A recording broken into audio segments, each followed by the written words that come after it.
Hi, ഇത് നമ്മളുടെ TUV ആണ്. അപ്പോൾ ഇതിനൊരു കംപ്ലൈൻറ്റ് വന്നു. കംപ്ലൈൻ്റ് എന്ന് വെച്ചാൽ വേറെ ഒന്നുമല്ല. ഇപ്പോൾ നമ്മൾ കീ ഊരിയെടുത്തിരിക്കുകയാണ്. ഈ സ്റ്റിയറിങ് നമ്മൾ ലോക്കായിട്ടില്ല.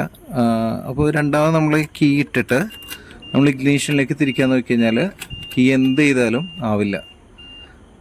അപ്പോൾ ഇത് ജസ്റ്റ് സ്റ്റിയറിങ് ലോക്കിൽ ജാമായി കഴിഞ്ഞാലൊക്കെ കാണാറുണ്ട്. ഇപ്പോൾ നിലവിൽ സ്റ്റിയറിങ് ലോക്കല്ല.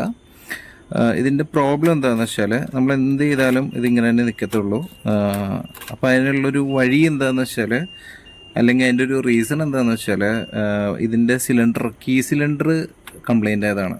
കീ സിലിണ്ടർ എന്ന് പറയുന്നത് ഇതിൻ്റെ ഉള്ളിലൊരു മൊഡ്യൂളാണ്, ഫുള്ളായിട്ട് വരുന്നതാണ്. അത് കംപ്ലൈൻ്റ് ആയി കഴിയുമ്പോഴാണ് ഈ ഒരു പ്രശ്നം വരുന്നത്. അപ്പോൾ ഇത് റീപ്ലേസ് ചെയ്യാന്നുള്ളതാണ് ആകെ ഒരു വഴിയുള്ളത്. അല്ലാതെ സർവീസ് ചെയ്തിടുമോ എന്നുള്ളത് അറിയില്ല. അങ്ങനെ ആർക്കെങ്കിലും അറിയാമെന്നുണ്ടെങ്കിൽ നിങ്ങൾ ചെയ്യുക. അപ്പോൾ താൽക്കാലികമായിട്ട് നമുക്കൊന്ന് ഇടയ്ക്ക് സ്റ്റാർട്ട് ചെയ്യണമെന്നുണ്ടെങ്കിൽ എന്താ ചെയ്യേണ്ടതെന്ന് വെച്ചാൽ, നമ്മൾ ജസ്റ്റ് ഈ സ്റ്റിയറിംഗ് പതുക്കെ ഇങ്ങനെ തിരിച്ചുകൊണ്ടിരിക്കുക. അതിൻ്റെ ഇടയിൽ ചെറുതായിട്ടൊന്ന് ഈ ചാവി ഒന്ന് പതുക്കെ ഒന്ന് പുറത്തേക്ക് പുള്ളി ചെയ്തിട്ട് 2-3 പ്രാവശ്യം ട്രൈ ചെയ്ത് കഴിഞ്ഞാൽ ഓണായി വരും.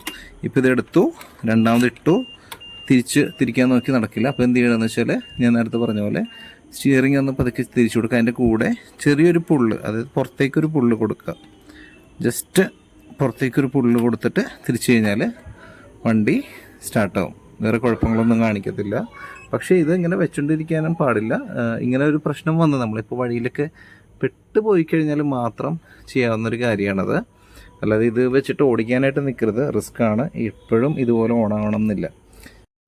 അപ്പോൾ ഇതുപോലെ യൂസ്ഫുൾ ആയിട്ടുള്ള മറ്റൊരു വീഡിയോ വരെ ബൈ.